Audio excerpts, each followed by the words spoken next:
Well, good evening once again, and welcome to the new name, the Ref's Opinion. It used to be called the Monday Review Show. Promise I won't mention that name anymore after this. So it's the Ref's Opinion. This is where we discuss all things refereeing and be it decisions, yellow cards, red cards, and all that sort of thing. And if you'd like to make a comment, and I'd love you to make a comment, down on the bottom right hand side of your screen is a little place there where you can ask a question or make a comment on anything that's happened. And my goodness, lots of things have happened over this last week, including last night, the African Nations Cup, which was played and almost abandoned. And we'll be discussing that and sticking with the referee's duties in that whole scenario and what he should do and what he shouldn't do.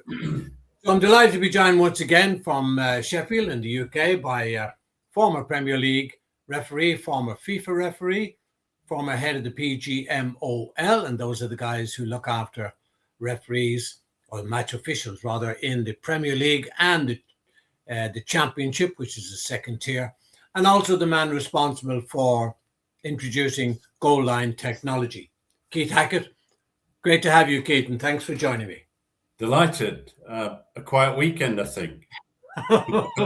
Depends where you were or what you were doing. Oh, yeah. Now, if any of you watched last night, and we do like to cover football, no matter where it is or what part of the world it's in, but last night we had the African Championship final, which is equivalent to the Euros, or not quite as big as the World Cup, but equivalent to the Euros. So it's a continental thing. It was played between the host country, Morocco, and probably one of the top two countries in football terms in Africa, Senegal. And that was played last night in Morocco because Morocco, as the host country, managed to get to the final. So it was a huge game. And it was refereed by a man called Jean Ndiala from the Democratic Republic of Congo. And everything was fine, quite calm and very mundane first half. Second half, most of it fine until it came right near the end and the whole thing exploded with a goal that was disallowed, and secondly, a penalty to Senegal, which after VAR and so on, was given. So Keith and I are just going to talk about that. And if you'd like to make comment, please do, as I said earlier, and I'll put this thing there where you can make comments, and I'd love to hear your comments. So, Keith, we're just going to talk about the refereeing, and that's our job. We don't talk about tactics and substitutions and all that sort of thing. But there was a lot of things for the referee to deal with. The first one, which started really the whole thing boiling over, was the goal that was disallowed for Senegal. Now, many people have had different opinions, and you, like I, had several interviews on radios and television since then. It only happened 24 hours ago. The Senegal goal that was disallowed, would you have disallowed it? No. I think that, I think football's in a difficult position at the moment, and referees are. Referees have allowed holding and pulling to take place and go unpunished. And so what we had was, in my view, two players using their hands as one was coming in and went to ground rather easily. And for me, looking at it, I'm thinking, first of all, that's not a penalty kick, not an offence. But it would appear that what happened before the ball hit the back of the net, I think the referee, the general view now is that he may have blown the whistle slightly prematurely to award a free kick to the defending team. I think, that was very, very harsh. For me, being brutally honest, I think he got it wrong. And you don't want to make those mistakes when you're in such a high-profile game and one that's been broadcast around the world, and you have far more experience of officiating in that part of the world than I do, Harold. I know, having been to one or two games in Africa, how volatile they can be. Oh, absolutely. Yeah. And how players surround the referee and apply pressure. The one thing I will say in being positive about the referee is I was amazed how calm his body language was, how he dealt with dissent. He didn't lose his demeanor. Ultimately at the end of the day, VAR comes in, or could have come in, and there might well have been a different outcome. It was, for me, it was a tough call, perhaps one that I wouldn't support. I certainly would not have stopped play. I would have waited the outcome, then had a look.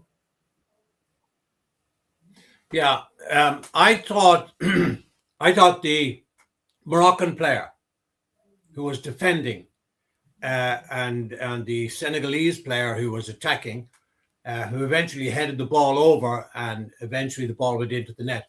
I thought the Moroccan player had his hands out. He was looking at the player. He wasn't looking at the ball. He was looking at the player, and then he made contact with the Senegalese player, who stood his ground, headed the ball, and then that Moroccan player went down. Now, to me, that was simulation.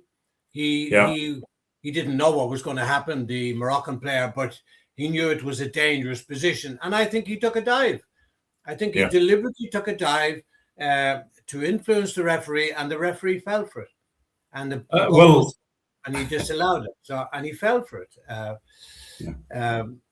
But that's it. I mean, I thought during just to clarify that, I think I explained it in a slightly different way, but I certainly concur with your findings that there were two players and there was a clear act of simulation.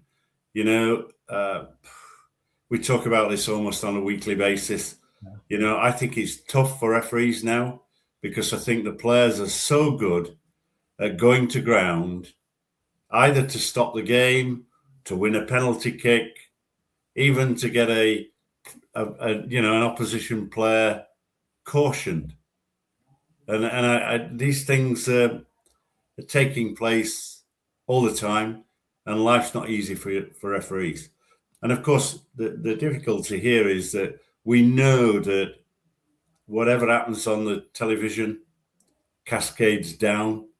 And I think in the coming weeks, excuse me, it will be difficult for grassroots referees around Africa, who will no doubt have players coming and appealing and following the route that Senegal players and Moroccan players did in this game. The other big talking point was the penalty to Morocco.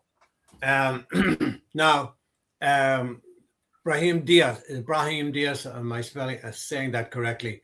The Moroccan player, I think he plays for Real Madrid, but there was a slight touch on the shoulder by a Senegalese player, and he went down like a ton of bricks. Yes. And the referee wasn't sure. I'm not sure if he actually gave the penalty. I think he did, actually. And then it went to VAR.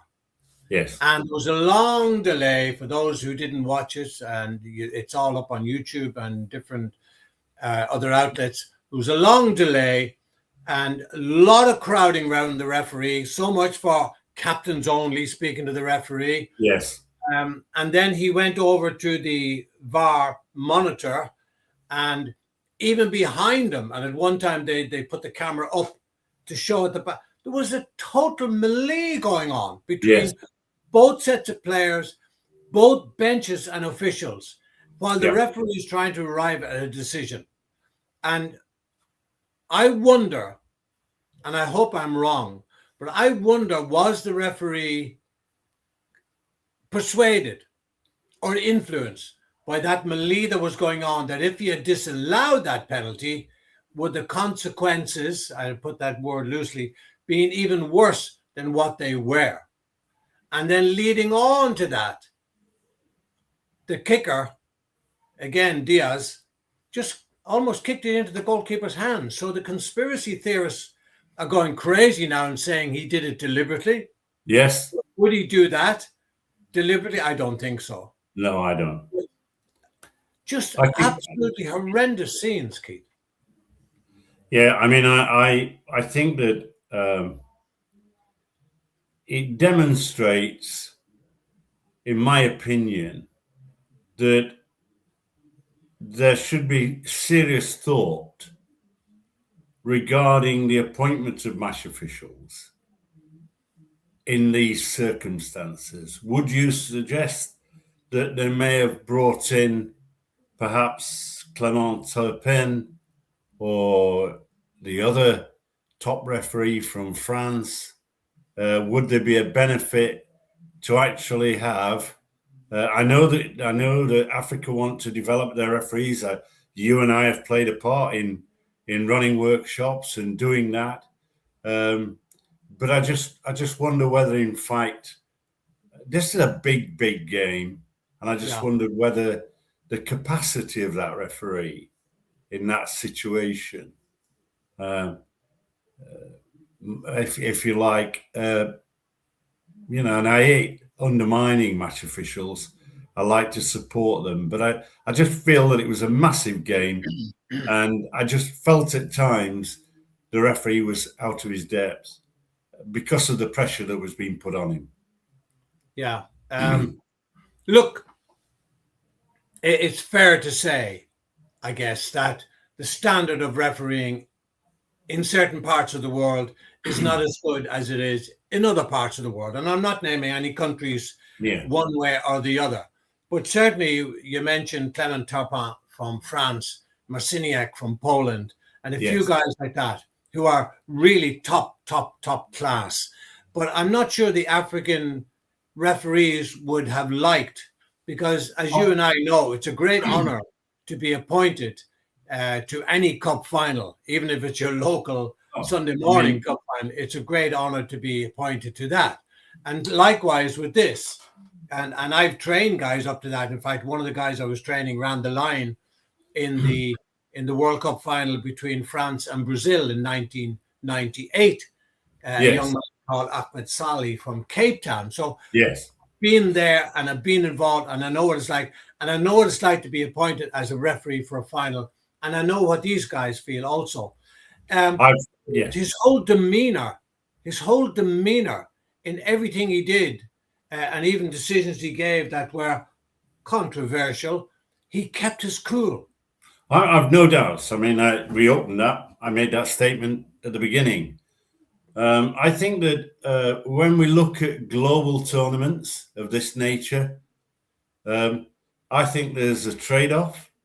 I think that, I would not be against the African referees coming in to referee in Europe and perhaps in other parts of the world to give them experience. FIFA have done this. And in fact, they do it most tournaments, don't they? Before most World Cups, they'll bring a South American into Europe and a European referee into South America to get the understanding. I think that how I said this morning on television that this guy being selected for this big game has proven within the tournament that he's one of the outstanding referees. But the shape of the game these days is that, there's a forensic examination of the match official. And our expectation is that they're going to get everything right. For me, I think that if I was critical, I felt that he was too quick on the first whistle to disallow the goal. Certainly his body language was composed. He didn't overreact. But I think that there was a lot of dissent. There was a lot of disorder. And I was, I mean, you and I wouldn't put up with that. Absolutely not.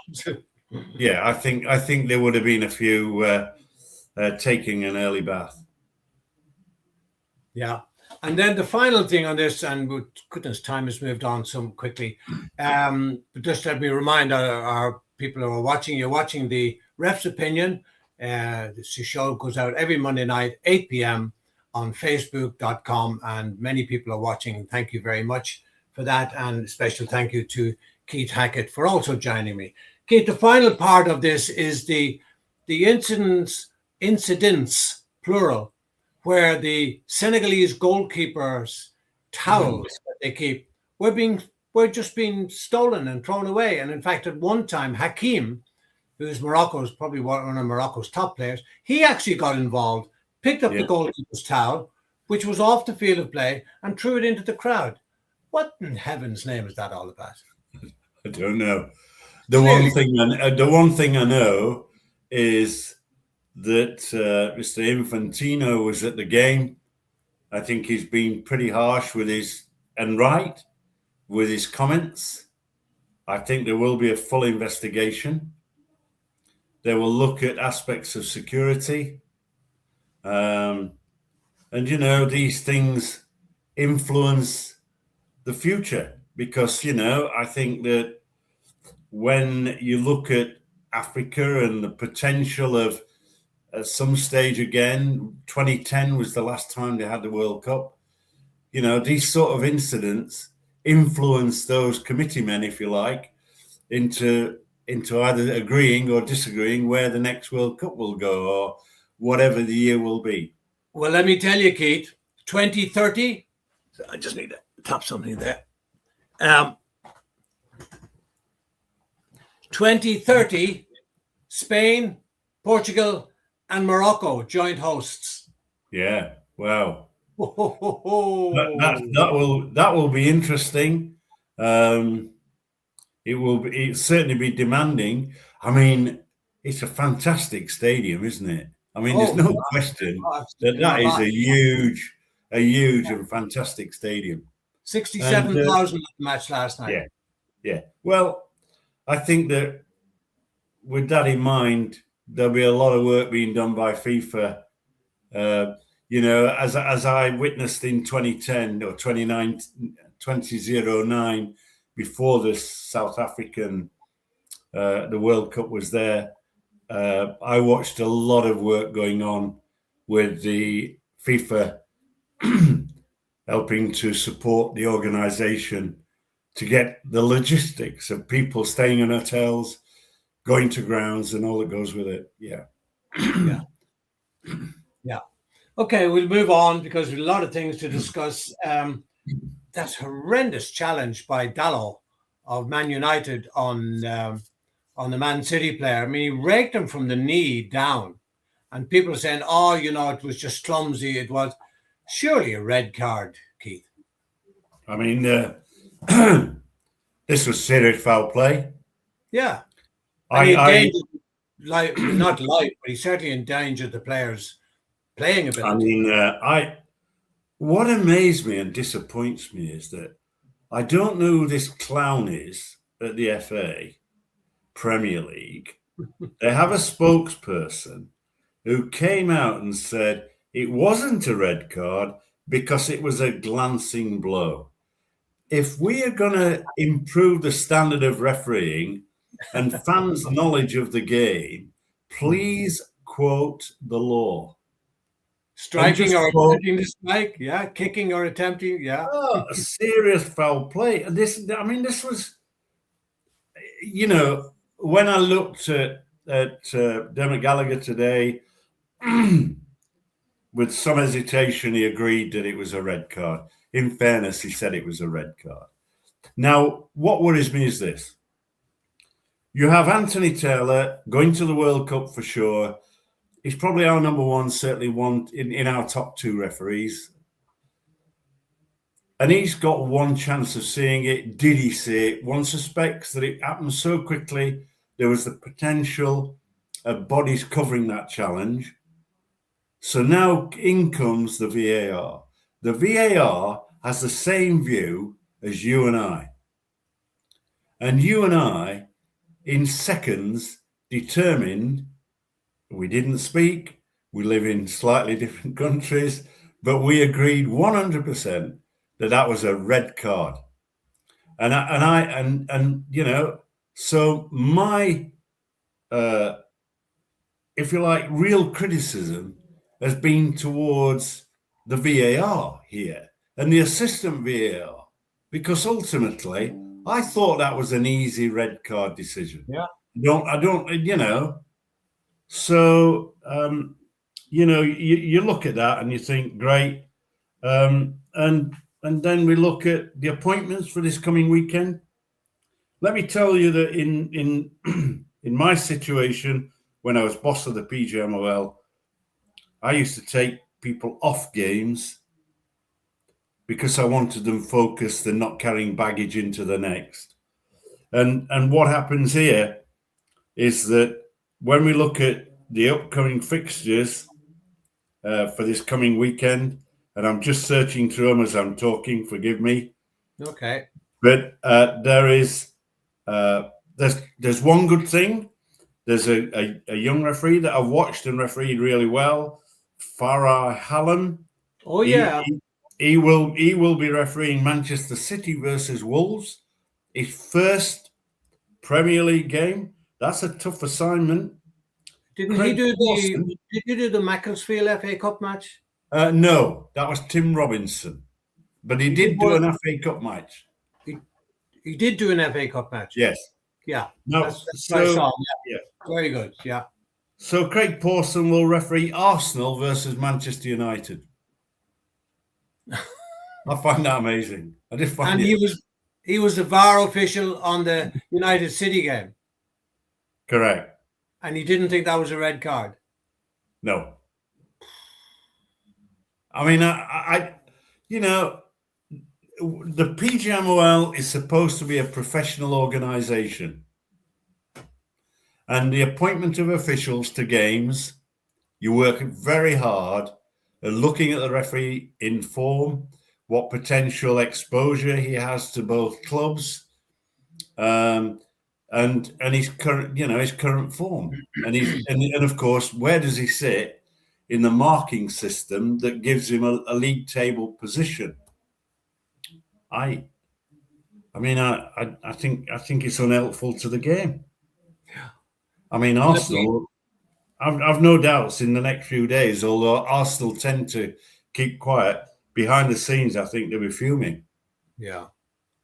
Let me just point out at this stage that Keith and I, as former senior referees, we're not here to criticize referees, but at the same time, if mistakes happen, they should be pointed out. So we're not defending or attacking, just stating clear facts. I have a comment here from Sean. Sean, who's a regular contributor to the show, and he says, I'll put my glasses on, his knee buckled. I'm just glad he didn't need an ACL surgery. Yeah, spot on. You're I think absolutely spot you're on. absolutely right. Sean. You know, and You're you know, right. I mean, I find it absolutely amazing that you're talking about two Premier League referees here in Taylor and Pawson, who make such a massive error in law. Mm. You know, Taylor, I can understand. Law, yeah. Taylor, I can understand. I just thought that was pretty poor in terms of the match officials. You know, I thought it was. I think it's just pretty poor. So, Keith, moving on, the IFAB are meeting. Is it this week? Saturday. Next Saturday, yeah. Yeah, Saturday. This upcoming Saturday, and they'll be meeting at Heathrow in a luxurious hotel somewhere, and then discussing the agenda. And do you know what's on that agenda?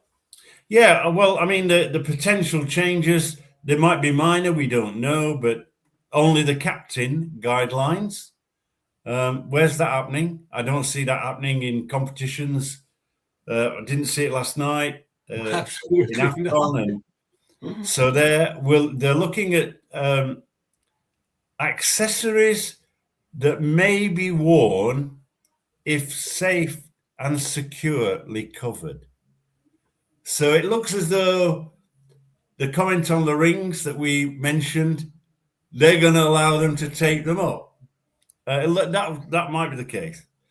Then law 10, law 14, the penalty kick, the double touch, I think they'll ratify that circular. I think they'll just confirm that this is law for next year.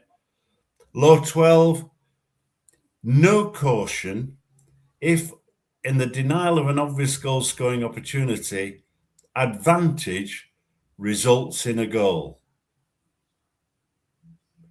So if you, so you've got Dogzo, he might well be going off, red card, you play an advantage, he scores.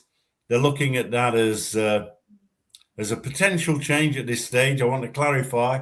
They've got to go through the meeting on Saturday. Clarifications on the drop ball. And also law 12, Dogzo considerations. I suspect it's there. They're going to look at what the clarification of the drop ball is. I don't know. I mean, something. What tends to happen is something happens, and then they have to make an amendment. So I don't really know what will be the outcome of that. VAR protocol, potential additional reviewable incidents. Well, this is the one on the corner kicks and the goal area between goalpost and corner kick. Yeah. Now here's an interesting one. Updates and discussion areas.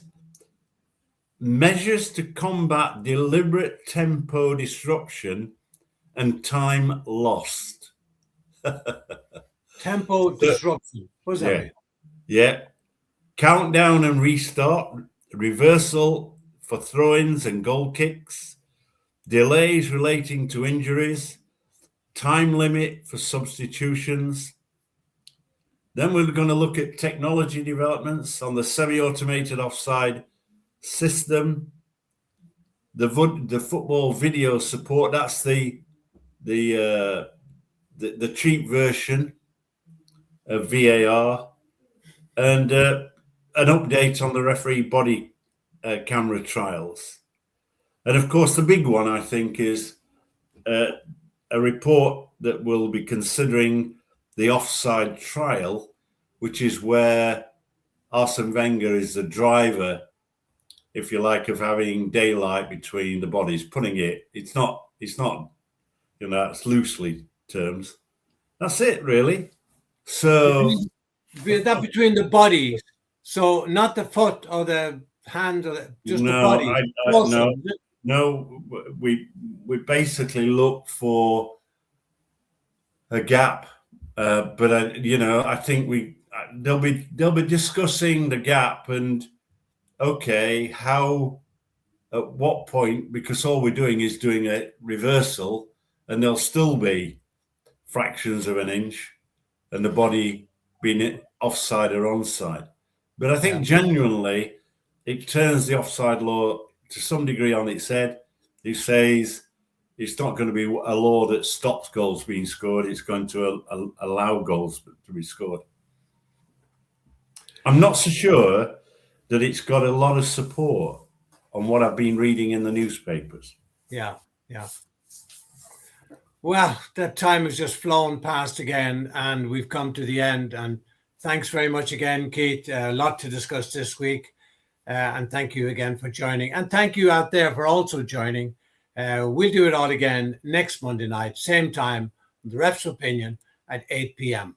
Thank you and good night. Thanks, Keith. Good night.